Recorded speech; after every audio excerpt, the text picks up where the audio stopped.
Views and comments expressed by the hosts, guests, and callers on Beyond the Headlines are not necessarily those of management, ownership, or production unit of the Verizon Media Group. Beyond the Headlines is a production of ILTV Studios and cannot be reproduced or represented in part or entirety without express written permission of the Verizon Media Group. Beyond the Headlines is the intellectual property of the Verizon Media Group. Copyright 2021.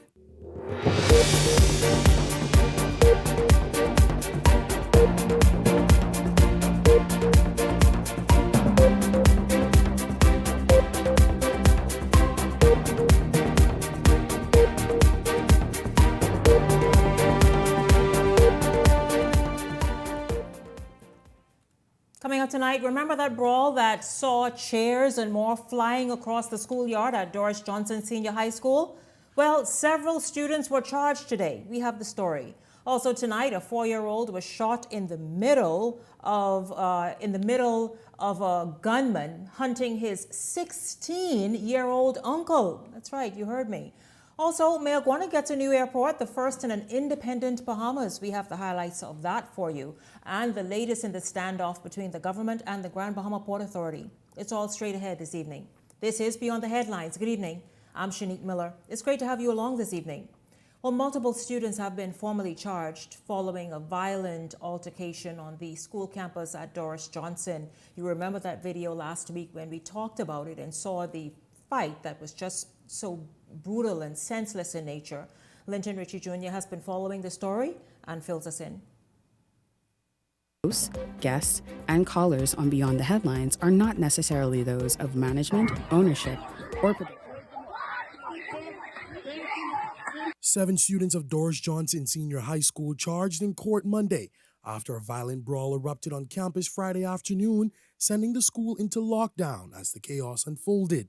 Assistant Commissioner of Police with responsibility for school policing, Dr. Chaswell Hanna, confirming to Eyewitness News that a zero-tolerance approach is being taken and those responsible will face the full brunt of the law. We have charged 7 juvenile students of that school with associated charges stemming from that incident. Charges related to the fight that could include assault, causing harm, disorderly behavior, various charges for various persons who participated. A 20-second video clip now circulating appears to show a male student on his knees while another student strikes him repeatedly about the head and face. Moments later, he is hit with a chair, kicked, and forced to run from his attackers. The violence does not end there. The camera then pans to a second altercation where 2 male students are seen assaulting another individual. One appears to strike the victim in the head and face with what looks like a rock. While more than 7 students may have been involved in the incident, police say those not formally charged should not assume they are in the clear. We may consider other remedies, including school intervention or perhaps the second chance program. Officials are also urging parents to participate more in their children's lives, stressing that discipline, guidance, and values begin at home. We need parents to be more actively involved in what goes on in their child's life. Talk to them when they come home from school, find out what's on their mind. Check their bags before they go to school and when they come back home. You'll be surprised to know what you see. Dr. Hanna describing the incident as isolated, noting that school resource officers from the Royal Bahamas Police Force remain vigilant across campuses. From the fall semester of 2022 to now, we've noticed a 46% decrease in school incidents. So we've almost cut those incidents in half. Meanwhile, authorities are pushing back against claims of another fight circulating online showing individuals in government high school uniforms. Police say that video is from a previous incident and are urging the public to not spread false narratives that fuel panic. Linton Ritchie Jr., Eyewitness News. That there is quite vexing. It's good to know that a number of those students will be made to answer to the law for being disruptive on the school campus, in the classrooms. I mean, it causes so many questions. What are they going to school for?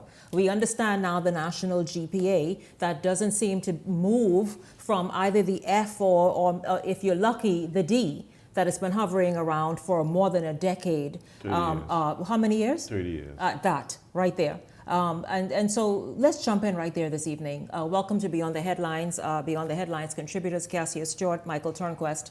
Good evening to both of you gentlemen. Good evening, Shanique. Good evening, Sinead. Good evening, Bahamas. Gentlemen, your thoughts on when we saw that play out last week, and of course we saw that Chaswell Hannah, who is the ACP in charge of school security, among other things, for the force, obviously is intent on sending a very strong message. Yeah, we don't have a disciplined society, and what I see is we're raising a bunch of animals, because anyone who are in the streets carrying on that are animals, and there's a place for animals called cages. And so while we say, oh, that's my good child, your child is acting like an animal. And so we need to enforce the law in the Bahamas.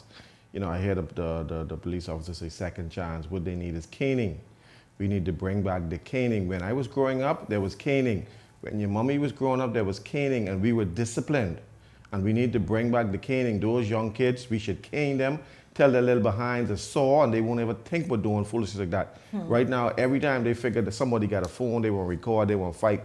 We cannot raise this a society that is chaotic. These are the future leaders of our country. And if that's the future leader of our country, we're in trouble. And that is the reason why we got to instill discipline in our children. We got to make sure that when you in the Bahamas, we have a societal norm. And that societal norm is we believe in discipline. If you violate the law, you will be punished, and you'll be punished severely. No questions asked. We ain't interested in no pampering and no petting you up. We can punish you until you understand that those type of behavior we don't tolerate in our country. And that's what we need to send a message to all children in all schools of the Bahamas. We don't tolerate that.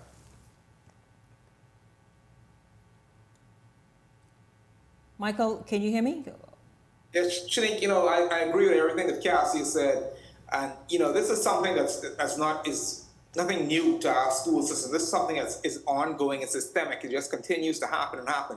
But we have a wider issue. We have a lot of single moms, trying with these young men. And sometimes I have to say, I know it's hard on them sometimes bringing up boys, and sometimes they need to either reach out to help, but sometimes they also need to stop defending these troublesome young men. Stop showing up to the police station, saying, "Oh, my good boy," and showing up to court on their behalf. Sometimes you got to let these so-called animals that want to be so-called themselves humans, let them go through the process and let the system deal with them, because this is becoming too systemic in our school system, where we see young children that want to learn being affected by it. You know how much kids, I'm sure, that went to school that they want to actually be there and learn something. Yes. Want to be able to go home and say, this is what I took in today, and this is what I just expressed in terms of what they did. Not to hear that, hey, we had a bunch of kids today, basically almost like they're trying to kill each other. Mm-hmm. But Michael, absolutely. But the scripture says, foolishness is bound up in the heart of a child, but the rod of correction will drive it far from them. What we do is we figure we don't need the rod of correction, and that is the problem. The rod of correction need to drive the foolishness out of these children's heart far from them. I always tell people the model I took as a young man growing up in the real era, what we call the gang era. When the Raiders, the Hoyas, we had all type of gangs. We had from C.I. Gibson, R.M. Bailey. Back then was when we had what we call the gang eruption, and just going around in schools and things happening. My father had to ensure that, as for having 4 boys, that we don't get idle. Whether we were doing construction in the farm, working, getting cut every day, but I took a beating. Mm-hmm. And that's what made sure that I know when my mother said, "Hey, I can call you daddy," right? I said, "You don't need for all that." Because I know that put the fear of God in you. I put the fear of God in me, and I say, whatever I do, let me stop it now. Because I know when he comes, my daddy used to go to Mexico and buy a special belt. Oh, just he used to bring a belt out and hang that up. He was a brilliant man, and if more fathers and mothers and guardians would do the same thing in today's youth, that'll be amazing. I saw something today with the leader of the opposition talking about training and giving Bahamians an opportunity and empowering them at the shipyard in Grand Bahama. I spoke with Rupert Haywood and off the record, and because I said, while it's all true, Bahamians need that opportunity, and even Haywood agrees, yes, of course, but you are talking about a multi-billion-dollar business where you have hundreds of millions of dollars worth of let's say property, then cruise ships and all the rest of the like coming there to be worked on with people who don't have a regard and a respect and the specialized skill. So you're not even taking the time to want to get the knowledge you need, whether it's in high school, as we saw a moment ago, the trade school that's there, or any other thing. You're not taking the time to apply yourself, but you want to step up and work on these multi-billion-dollar compounds and companies and do what? Usually, Go on, Mike. I agree in terms of Bahamians needing an opportunity training. But, we have to ask ourselves a really serious question. We look at our workforce today. If we honestly take a look at our workforce and see who is making up our workforce, the faces of our workforce is not Bahamians anymore, And we have to ask ourselves, where's our young Bahamian men? What are they doing? And I ask myself that every day. Where are they? Are they actually coming out and looking for jobs? Because I can tell you from me being an employer, I can tell you no. There are very, very few, very near and far that you see Bahamian young men apply for positions, and actually, if they do apply, they don't show up to the interview. Wow. No, he is absolutely right. The construction field is totally gone. The tiling field is gone. The masonry, all that is totally gone. The Haitian nationals, Haitian Bahamians have consumed that almost 100% now. Jamaicans. Well, them too, all of them. I don't see many they of are them, highly skilled. But they do really good work. The question is, I think I should say, I could say this. I could say this on TV. I said to the young man, I said, listen, you guys do such good work. Why don't you go home and fix your country? The man say to me, but if we go, who can do your work? He's right. Legitimate question. I say, that is true because we need to be able to train our young people to be able to meet the demands, but our young people ain't stepping up. But remember now, success is never random.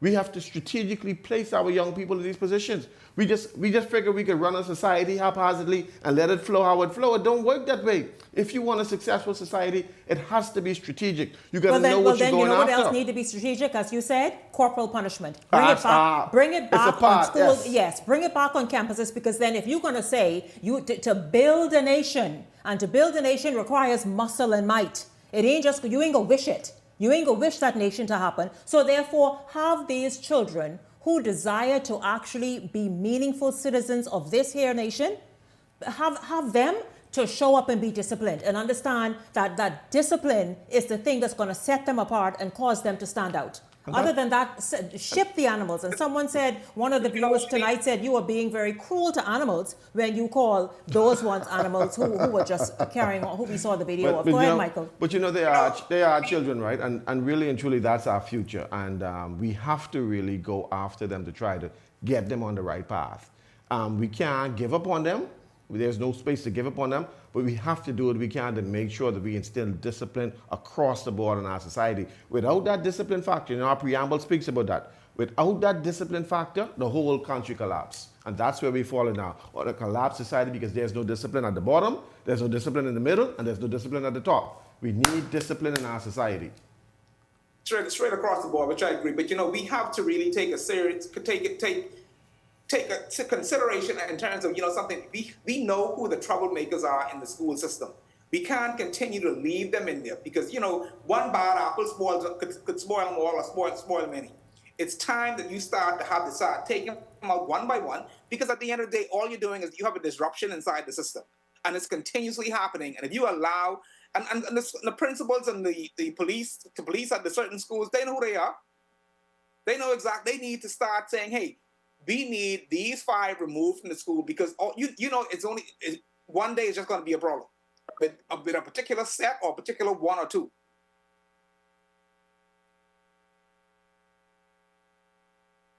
Make sure that across the board we enforce discipline in our country. And for me, I was not a all-bright, a good student. I got disciplined. I got beaten many times. In fact, my grandfather used to make sure beat us when we ducked school, when we were bad. But all that made me who I am today because the discipline. And when you remove that discipline factor, the whole country collapsed. And that's Absolutely. what When we became new age and decided that it was out of date and out of too style sophisticated to to be children. discipline students, and I'm not saying abuse, there's a difference. But when you took corporal punishment out and decided that teachers no longer have the right and the authority to actually be the authority figures in a classroom or even the senior staff, then that's when you had these animals show up. You know, Singapore is one of the most disciplined society, and they just enacted caning for scammers, so people who are in the scanning, and so now bringing back caning for scanners. And you remember when Bill Clinton was trying to tell the little boy who was spray painting and chewing gum, and they were successful getting the 6 lashes to cane, and he called the Prime Minister of Singapore. Man, you all stay out of people's business. Don't beat So the look boy. at look Boy, right in.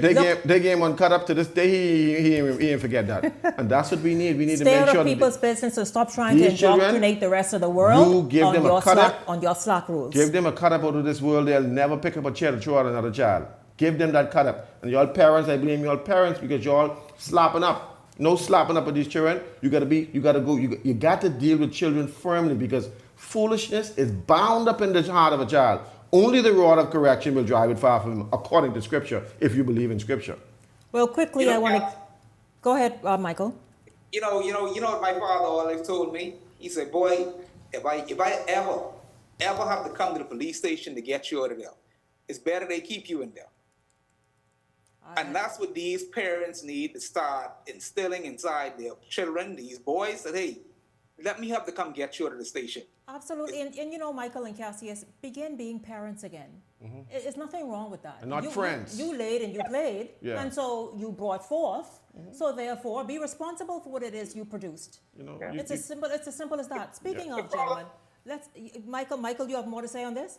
The problem is children having children. And that's what it boils down to. But we can move on. Go on. A magistrate says she's had enough of prisoners coming to court in dirty clothes. Apparently, there are only 2 of the 8 washing machines at the prison working. Now the prison is seeking to outsource the washing so that prisoners can go to court clean and smelling nice. Gentlemen, your thoughts on here it is that they have now got to outsource. So I guess get ready, D'Aguila. He's a sponsor of this show. Super Wash. I could call Super Wash because he's a sponsor. What we trying to turn it into? Listen, them fellas rape, rob, kill, steal, and I still gotta wash their clothes. Let them wash their own damn clothes. Let them wash their own clothes. No, I ain't washing your clothes. Big grown man in Fox Hill prison can't wash their own clothes. They come into court did. No, let them wash their own clothes. I ain't washing their clothes, and I gotta pay for that? No, don't go that way. Let them wash their own clothes. Man, come on. You didn't know about scrubbing body.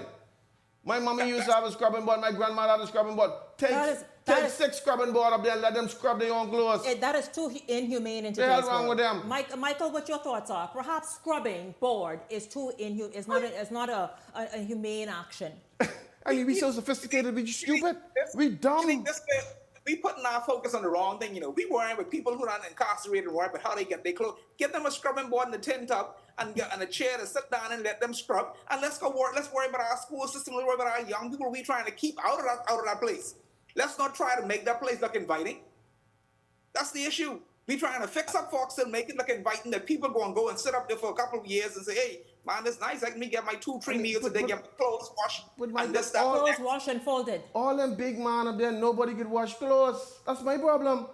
I mean, big man, y'all have this, whatever y'all call it, to commit crime, but you can't, listen, Minister of National Security, the only thing I authorizing you to donate to them is some scrubbing board and some tin tub. Don't go take their clothes, washing machine. Let them go wash their own clothes. Let them come to court, put a glass, put just how we had COVID doing, put a plexiglass, let them stay in a little somewhere in a box at the club. That way they all smell each other, and they go in and they come and they go back out, go back to where they come from. We gotta wash them big grown man clothes. What's wrong with them? I don't know. I mean, I understand the judge want a court to be nice, but don't put that burden on us.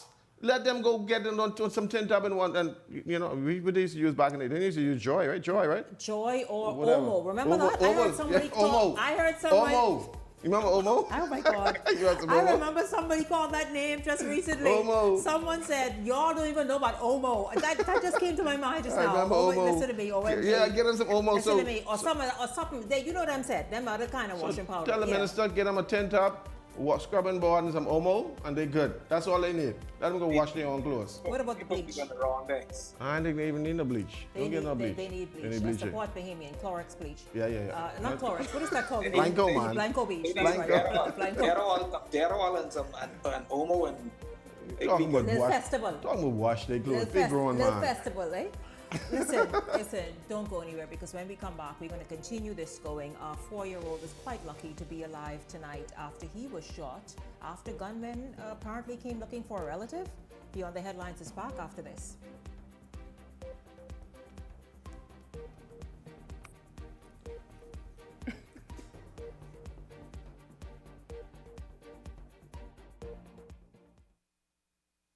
Hey, it's your boy Charlie Bahama here at Superwash. And you know how Superwash always have the latest and greatest model of washer and dryer? Well, they thought it's about time they get the latest supermodel as well. Hey, wait a minute, Mr. Charlie Banana. Just because Superwash always changing and upgrading their machines, I mean they gotta change those spokesmen. They got the newest washer and dryer, and they're always upgrading all their locations. And these two models, they ain't gonna change. Superwash, they wash you, cleans you, presses you 24/7. In a world of imagination, even a little mess can be part of the adventure. But for a truly royal snack, we need a clean slate. A few drops of Penalin dish liquid makes even dried-on paint disappear like magic.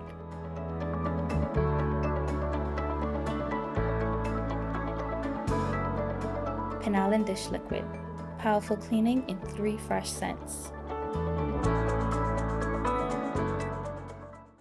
The race to 2026 is heating up, and the nation's voice is louder than ever. Here on Beyond the Headlines, we're checking the mood, the momentum, and the message of the people. I'm Shanique Miller.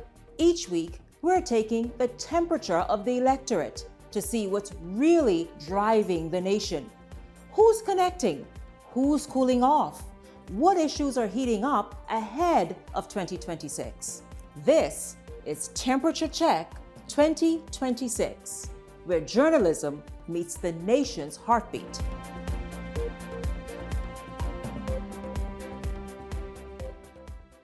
Hey, it's time to lock in your vote. Your vote is your power. With the new boundaries in place, you may need to transfer or confirm your voter registration. And if you have never registered or didn't plan to vote, Don't get left out on one of the most important decisions of your future.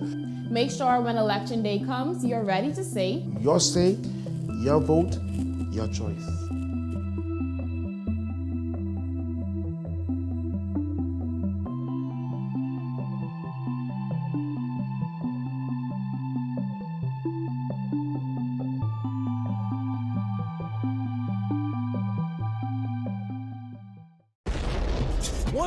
.5 is turning 8 years old. 103.5 The Beat and Keep the Vibe Alive Music Group presents The Beat Fest. It's a Bahamian musical experience on March 14th at The Pond. Doors open 7 p.m. sharp. Performing live, Shine, Stevie S, Mama D, Veronica Bishop, Funky D.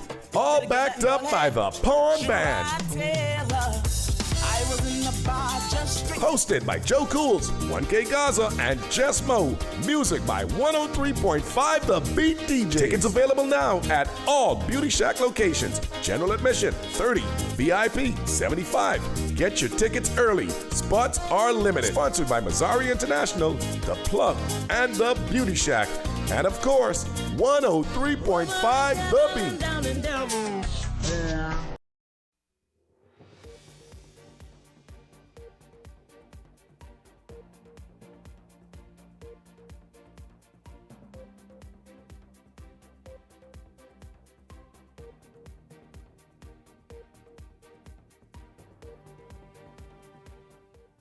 A peaceful Sunday quickly turned into panic after gunshots erupted during a dispute at a family residence, sending a toddler to hospital and police hunting for the suspect. Linton Ritchie Jr. has the story. Gunfire erupting at a family home on Verbena Street, leaving a 4-year-old boy injured after a suspect allegedly showed up looking for a 16-year-old rival. But instead of finding his intended target, police say a 4-year-old boy was caught in the crossfire. Eyewitness News visited the home where bullet marks now serve as a stark reminder of how close the family came to tragedy. The child's grandmother, Adeline Atlas, says her grandson nearly lost his life. She alleges the violence is a result of an ongoing dispute between her son and a schoolmate. He used to be by my house. The suspect He used to close to by my house. I thought they was cool. Now, you want to kill him? You want to put him 6 feet down? There's no reason for someone to come by someone's house and start shooting. The baby is innocent. Now, family members calling it a miracle that the 4-year-old was able to escape those bullets, as his grandmother alleges he was right here playing under this chair on the family's front porch before having to hurry through the front doors, running away for survival. I hear the gunshot. Pop, pop, pop. Up close the door. When I look in his legs, I see it has a big cut, but it looked burned, so I said that's a grace. He almost lost his life. Thank God, God is on our side. He only get grace on his legs. The near-death experience has left the family traumatized. Atlia says this incident should serve as a warning to young people about the consequences of escalating conflict. And that boy say, "I put my son in Detroit. Don't wife it for gang. What gang could do for you? Gang can't give you nothing." Babies having guns, shooting people. This never used to be happening. Police were seen Monday morning canvassing the area and questioning neighbors near the scene. The family claims the suspect is also a minor. Police have not yet announced an arrest. Atlia says she's grateful her grandson survived and is now leaning on her faith as the investigation continues. We have an angel and we have God on our side, and that baby survived. If I want to drop the charges, I will talk to him. If I want to let him go to jail, I will, but they need to find him. Linton Ritchie Jr., Eyewitness News. Cassius and Michael, quite disturbing. Thank God that Toddler seemed to have a non-life-threatening injury and will recover. But your thoughts on that? You heard it? So the suspect was searching for someone underage. They still go to school together. He was 16, so perhaps the suspect himself is around that age. Your thoughts this evening? Michael, once again, you have these kids, 16 years old, where you get gun from. Then he angry, he want to go shoot his boy because they have some vibe. Now, first of all, when they weigh the cost of their action, they don't care. In other words, I don't care what happens to me after I make this decision. And that is a bad place for us to be in society. That means these children have nothing to live for. They'll kill you, they'll kill me. And this is why, as the state have a responsibility to protect us, me and you, who paying our bills, who trying to live right. When these people running up and around figure they don't care, they'll do whatever they can, but the state don't protect us. We are not giving licensed firearm to protect ourselves, but they got all the guns on the street. Then, of course, when they get fined with gun, they get 1 little 10 fine, yes. I say, and I can say it again, 25 years for an unlicensed firearm and 5 years for every bullet in the chamber. We gotta send a message. If you find with a high-powered rifle, life in prison with no questions asked. You can't be playing with these people because they have nothing to live for and they will kill you, me, and our grandma. And we can let them do it. And then we can just say, next one. No. You gotta put our foot down. The state has to put its foot down. The Minister of National Security from the Prime Minister down. You got to put your foot down on these criminals and say, listen, you will not destroy our society. You will not have our people living in fear. And we got the whole rest of us living in fear because some rogue thugs figure they could come shoot. We got to let them know that, listen, before you get us, we can get you. You're all going to jail for life. Shanique, like Cassie say, these a 16-year-old walking around the streets, who Lord one knows where they're getting the firearms from. But all from the kids straight on up, everybody got a firearm on the street. You get the businessmen and those who are applying for licenses to have a carry firearm can't get it.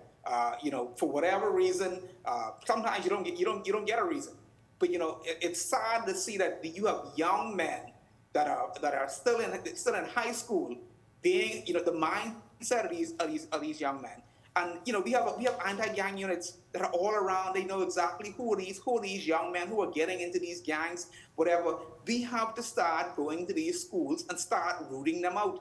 We need to get them out of the system, get them away from the school system into some other reformatory system, whether it be boys and industrial, and start moving, or just put them out and say, hey, you need to make a decision.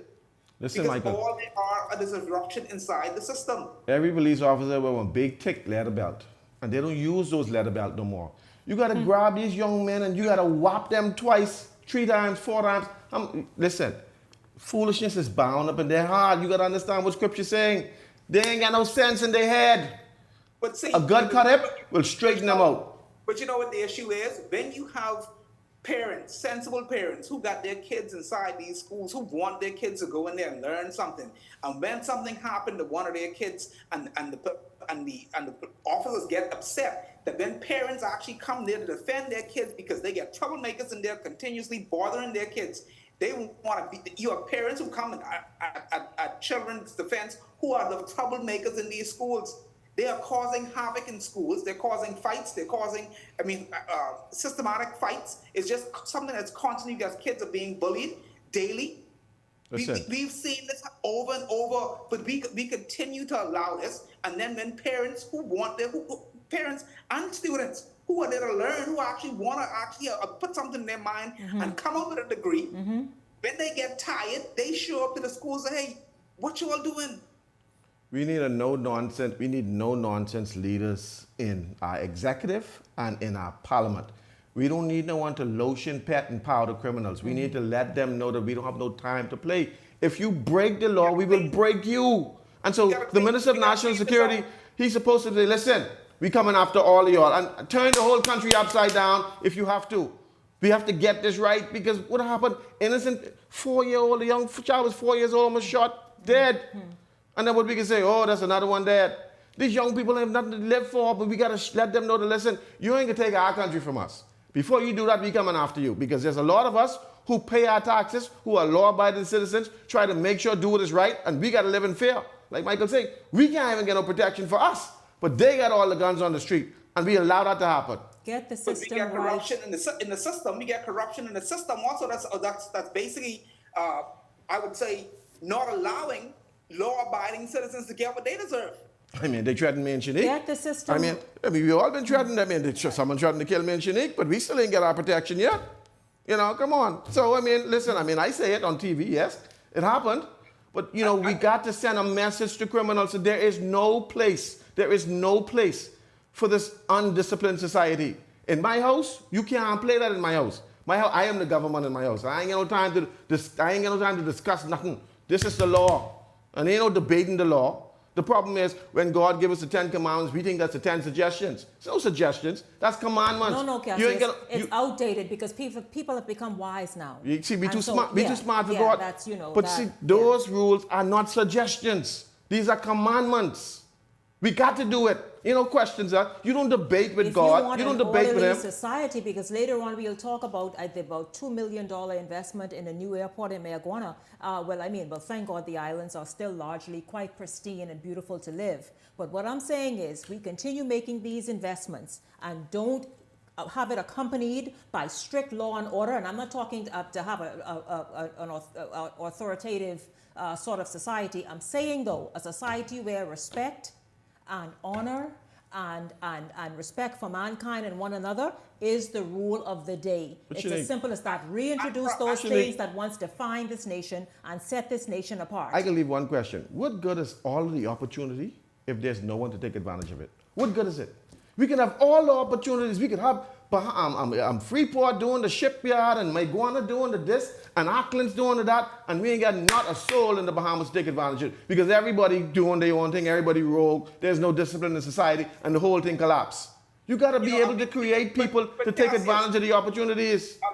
Along with that, as Bahamians, we have to take pride in things that whether it be what we build, we have to take pride in it. Because you know what happened? Yeah, we got this big, nice airport that's just going on in Mayaguana. Look at that. I want you to look at that airport in 5 years. Man, don't say that. Michael, don't do that. Michael, now you are wrong tonight on this Monday. Well, I mean, they may be cleaning Michael the first Monday of March, to say, look at that airport in a minute from now. But you see, but he got a point. He got a point. Just look at the history of the track record of government. Governments don't keep things right. Look at some of our so-called new redeveloped airports around some of these other family islands that only might have been there 2-3 years. You go and look at the state of those now in terms of how nasty and dirty some of those look. No maintenance. Bahamians. First of all, no maintenance is right. Let's just stop right there at the very first. But then the things we do to our own edifices, whether it's dumping and throwing garbage out or going marking up and breaking up the chair while you're sitting on waiting for your flight to be called. But once you go and sit in Miami International Airport or wherever else it is, your leg crossed and you're trying to act because the rules are different. And the rules are enforced in Miami. You see, but the rules aren't enforced in the Bahamas. Because I just came from the airport today, and when I see all kind of beer bottle on the ground by the airport. Which airport? NASA International, in their parking lot. All kind of beer bottles. And I'm saying to myself, who's so nasty? Nasty. You can throw all your... There's a garbage bin right there. You put your darn beer bottle in the garbage. What you wouldn't do elsewhere, you should not do at home. But you see, these people do at home. That's the problem is. Their homes are nasty. When I say take pride, when I take pride in what it is that, the Bahamas is ours. We have to take pride in what belongs to us. And I'll just give you an example. I mean, sometimes I walk Angleston on Balfour Avenue, sometimes daily. And I put garbage tins outside of my establishments. People would not use those garbage tins. They rather throw the bottles and throw the papers, whatever, on the side of the road. And I have to be the one to go behind and pick that up every morning. What do you call it, Michael? What do you call that? Man, it's nasty. But you know what, Shanique? There is a parable. So the man get 1 talent, one get 5, one get 10. The one who get 1 decided he ain't gonna do nothing with it. In other words, you have the Bahamas, you ain't do nothing with it. You know who can get it? The one who get 10. Some other people can come and take your whole Bahamas away from you because you was too nasty and you didn't deserve it. So God gave it to some people, other people. I tell you, we could argue on that point on this same discussion and topic all night because I have another name for it, but I know if I say that, Urka will quickly message me. Quickly, because I could tell you what it truly is. A decision, gentlemen, from an intense dispute that lasted months being handed down today, but how will it affect the fate of the nation's second city? That question lingers tonight as there aren't much answers. Jose Etienne has this story, and then we come back and talk about it. But I can't say any more than that at this moment. Still, it remains unclear whether the Davis administration will receive the $357 million it has been seeking from the Grand Bahama Port Authority. That figure was at the heart of the dispute. The government accused the GBPA of failing to meet certain obligations related to infrastructure, economic development, and regulatory responsibilities within the port area. And that $357 million claim may now be significantly higher. In its annual budget communication, the Davis administration indicated its intention to bill the GBPA $75 million annually to cover expenses it says are not offset by tax revenues generated in the port area. The Prime Minister, however, made it clear he does not intend to be drawn into disclosing further details. Well, as I said, I don't want to get into it because I may stray into revealing the content of the arbitration judgment. And so I will just hold my tongue for now, and I'm smiling. Observers have described this as a high-stakes legal battle, one that could have far-reaching implications for Freeport's future. The arbitration marked the culmination of a prolonged and very public dispute between the two sides, playing out in statements, press conferences, and political commentary for weeks. Hypothetically, if the ruling is unfavorable to the government, critics may argue it validates claims that the Davis administration overreached in its challenge of the GBPA. Sources familiar with the matter also note that this is not the first time a government has tested the parameters of its relationship with the Port Authority, suggesting previous legal challenges have not succeeded. But I believe that this is the first time that the government has challenged the GBPA Limited itself. All of the previous times that the government has challenged clauses in the Hawkesbury Creek Agreement, they have gone to court, and the government has never been successful in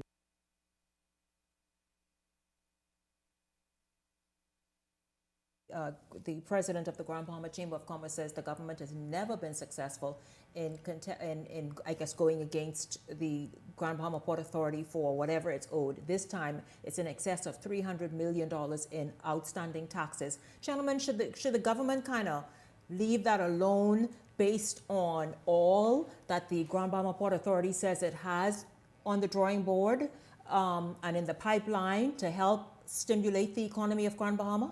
I mean, I'm a businessman and I have a lot of things in the pipeline, but I got to pay my taxes too. So they're not exempted. I mean, and the government is liquors left, right, and center, and so on. So because we got to carry our load, the Grand Bahama Port Authority is a company within the Bahamas that got to operate, and they perhaps collect taxes, but they got to pay their fair share too. We got a $12 billion national debt. We pay $500 million plus a year on interest payments on the loan. We have heavy deficits. We can't let nobody escape because the government licking us all around. You think the Grand Bahama Authority should get away? And so my good question is, I don't know what the 25% of the Bahamas government own in the Grand Bahama Authority, where that gone? Somebody tell me. You know, and I agree with Cassius. You know, I taken my licks today. I mean, you know, I just, you know, this new liquor certificate killing, this can kill us and a lot of Bahamians. But what do you mean? Pause for a second right there, Michael. What do you mean the liquor certificate? Something imposed in the government imposed some months back. I'm pretty sure a lot of business around the Bahamas right now are going through a whole deal.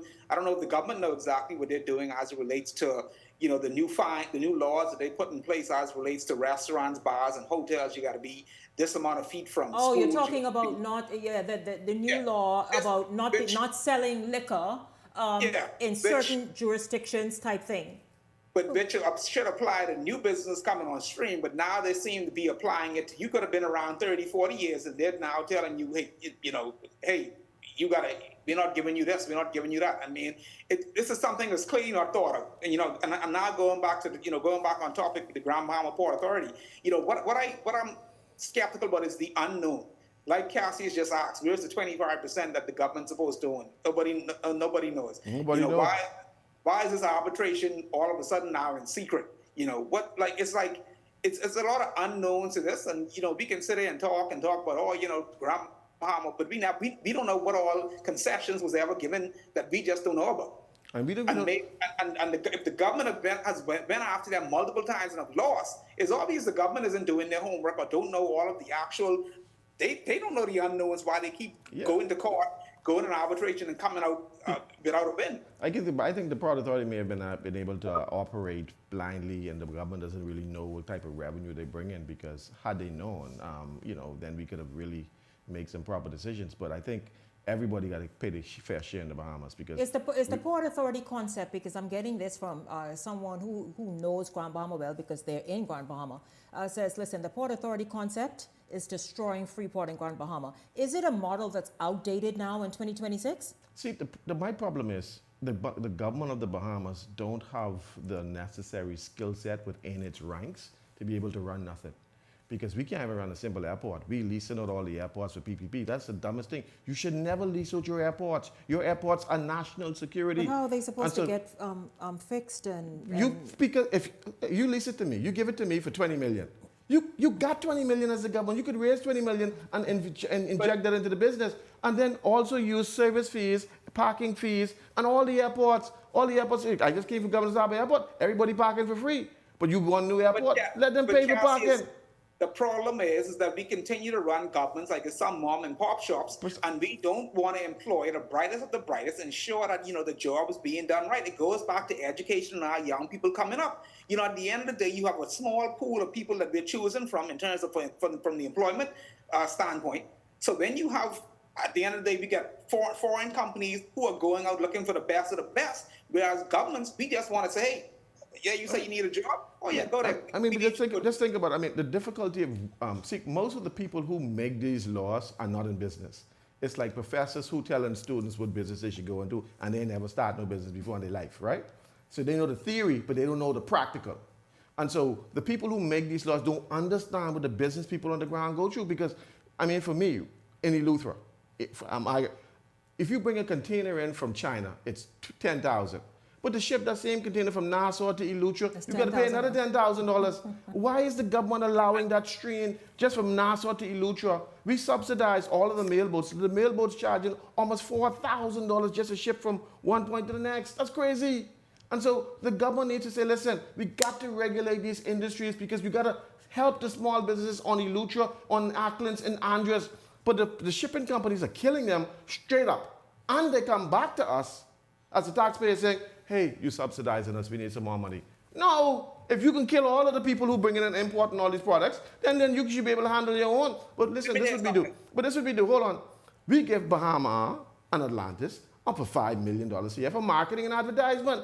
I don't know if it ended. Not necessary. That right there, that just makes no sense. These are multi-billion-dollar organizations. So in their business plan, they should have factored in their marketing, but the government of the Bahamas covers that. The government of the Bahamas covers that. Now, for me, right? All right, you want to help the tourist industry, quote unquote. I understand that, right? But how many other Bahamian businesses in the tourist industry that we don't give no injection to? But you can give $4 million to this one and $5 million to this one, and they making $200 million just on casino revenues alone. And I ain't talking about the other stuff. I mean, of course, they get overhead, but I mean, they making money, but we still helping them out. And so, for us, though, we got to make it make sense. Because but speaking of helping out, Cassius and Michael, the people who make the rules don't understand business. I love the 1 second, Michael. I love the interjection when people who are knowledgeable can speak. And so here is something else. It says, if the government continues to bail out the Port Authority, if the government continue to bail out bail out Freeport, and the Port Authority is collecting taxes, we need a new national governance concept. I mean, I think you know, we need a new approach to leading our country, because Grand Bahama is a powerhouse in the economic system of the Bahamas, and the government of the Bahamas needs to know how to manage that. But my point I was trying to make is that we can't manage airports. We're trying to relinquish the management of small airports. I mean, so they don't want to take the responsibility of managing Grand Bahama. You see the small airport that was in Mayaguana since before, right after the Bahamas received its certificate to say you're independent. Before then, that airport, if you huff and puff a little, you would have seen that tumble right down. And so you're trying to say the government, I think the government needs help in being able to build and manage and keep these things moving. See, the leader of the country needs to understand that he got to put people in place who can do the job, not because you're part of my political party. That's what's killing the Bahamas. Oh, I'm giving you this because you're with me. But that person may be dumb. And now all of us suffer because you're choosing a dumb person who wearing your party colors. We need people who could manage these industries, these different segments of the government, because we need productivity, we need effectiveness. At the end of the day, we need all of these systems of governments working. Beyond the Headlines is back right after this.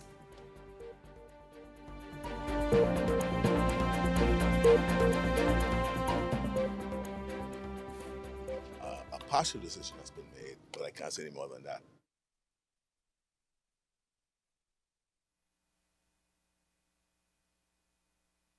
The Fox Foundation proudly presents the keynote speaker for the 3rd Annual Women's Entrepreneurship Initiative, this March 19th at 7 p.m. at the beautiful Bahama Resort. Get ready to be inspired by Randy Zuckerberg, tech innovator and the creator of Facebook Live.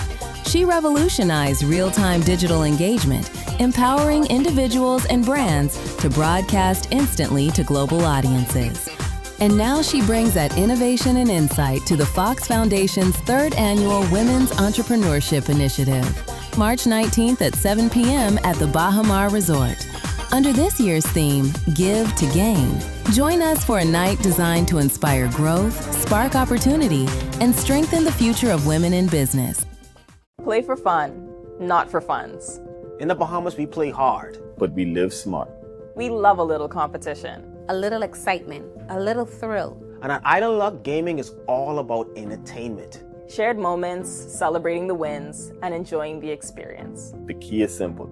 Play for fun, not for funds. When you set a budget before you start, and know your limits, you stay in control. And when you're in control, the game stays what it's meant to be. Fun. So play for fun, not for funds. Must be 18 and over. Island Luck reminds you that it's only a game, so please game responsibly.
103.5 is turning 8 years old. 103.5 The Beat and Keep the Vibe Alive Music Group presents The Beat Fest. It's a Bahamian musical experience on March 14th at The Pond. Doors open 7 p.m. sharp. Performing live, Shine, Stevie S, Mama D, Veronica Bishop, Funky D, all backed up by the Pond Band. Hosted by Joe Cools, 1K Gaza, and Jess Mo. Music by 103.5 The Beat DJ. Tickets available now at all Beauty Shack locations. General admission, 30. VIP, 75. Get your tickets early. Spots are limited. Sponsored by Mazzari International, The Plug, and The Beauty Shack. And of course, 103.5 The Beat. This segment is brought to you by EV Motors Fleet Sales Division. For 2026 commercial vehicles, call 821-2403 today.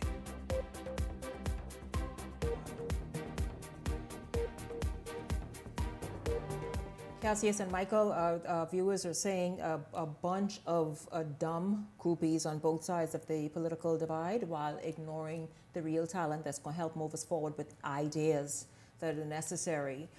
Gentlemen, I want to get into this. A new era for Mayaguana. On Saturday, a new international airport was commissioned on the island. The last airport, you will remember, the state of that shell of a building was built before independence.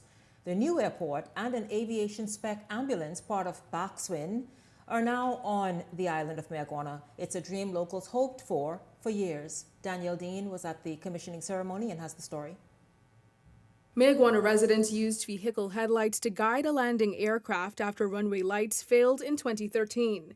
On Saturday, that memory stood in sharp contrast to a new full-service airport, now equipped with security, police, and emergency response facilities. Prime Minister Philip Davis called the moment symbolic of progress and safety. The fact that we have improved the airport, the lights, etc., remove that possibility again of where we have to bring cars out to the runway to ensure that emergency flights could come in. But the significance is obvious.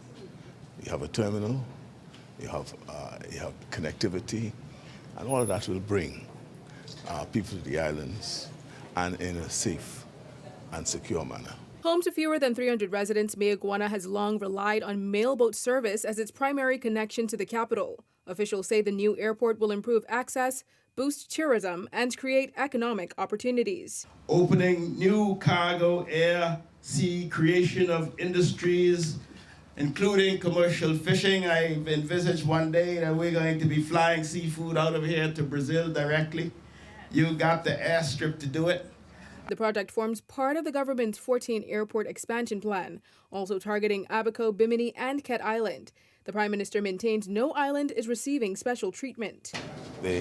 Some are completing sooner than others. That's because of the pace that the contractor is going and because of any other logistics that may attend to the construction period.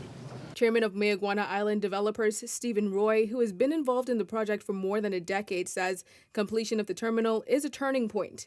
The final impetus to get the construction of this terminal building underway came from a video that was mentioned earlier, which circulated showing the conditions of the old terminal.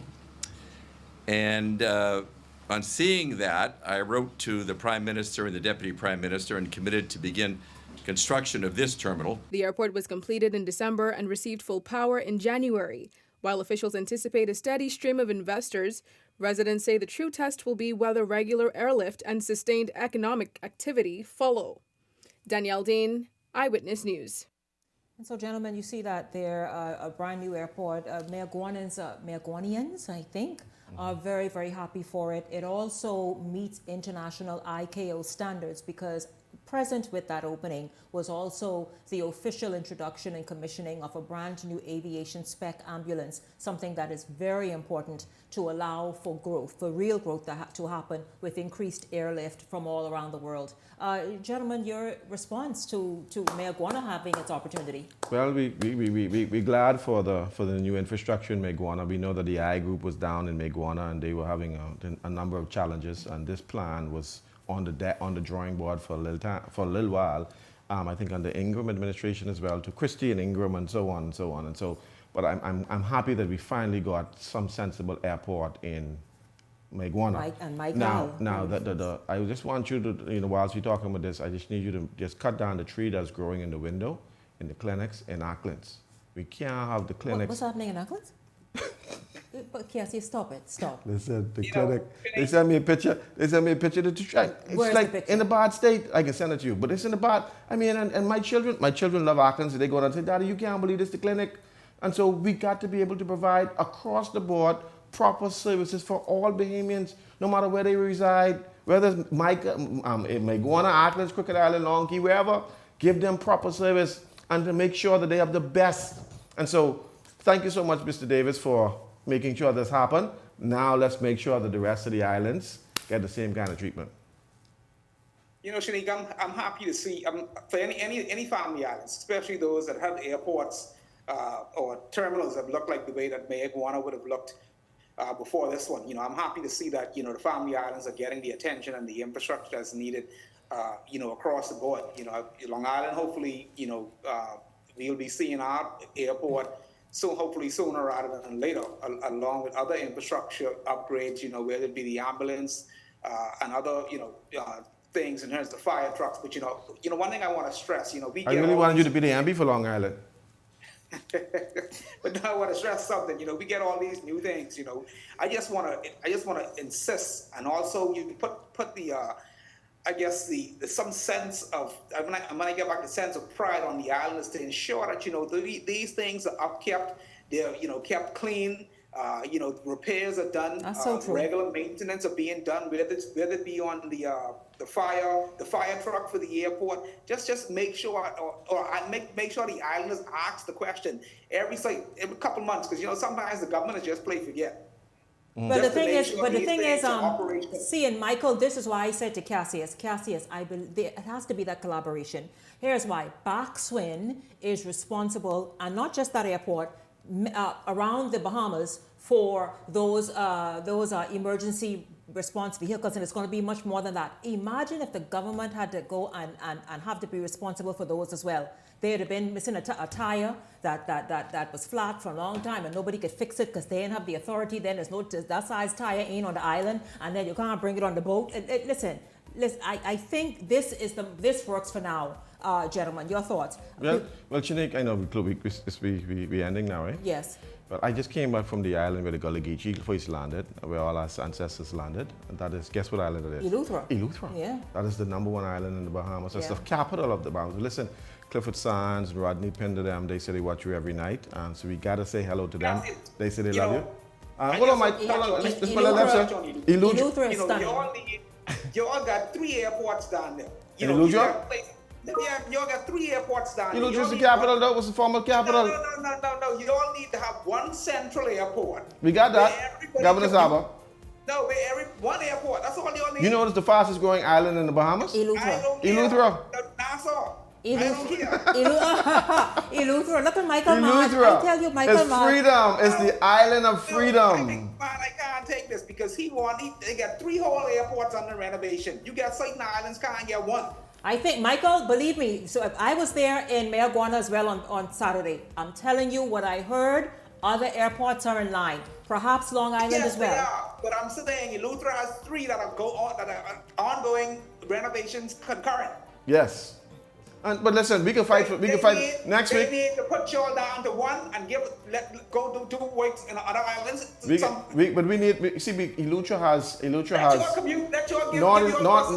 Eleuthera got Harbour Island to deal with. Listen to me. Central Eleuthera got the central, and then we got the entire Eleuthera economy. See, I guess the way the economy is moving depends on what's. You're gonna put airport on Harbour Island too. Club Med is soon to open up. They need to rid it of the criminal element first. Then they can come back and rethink that. Meanwhile, gentlemen, the last comment of the night, Justin, D'Angelo, y'all. Economic growth requires the development of new cities, beginning with 2 in the Northwest Bahamas, 1 in the Central Bahamas, and 1 in the Southeast Bahamas. One-off projects without a comprehensive national development plan and strategy will not work. Gentlemen? I agree. But I put a 40-year plan a long time ago, but we We need to build the Bahamas We'll pick up systematically. tomorrow evening, gentlemen. I am so happy that you both are here this evening. I love Yes. your thoughts, your Thank you so much. ideas, and your responses and perspectives to all of the big stories this today and obviously this evening. Thank you all very much. Cassia Stewart, Michael Turnquest, and a big thank you to all of you this evening. Thank you so much for tuning in, for participating. I appreciate that, along with my team. And speaking of my team, on behalf of the entire Beyond the Headlines team, I'm Shanique Miller. Make it a blessed evening, everyone.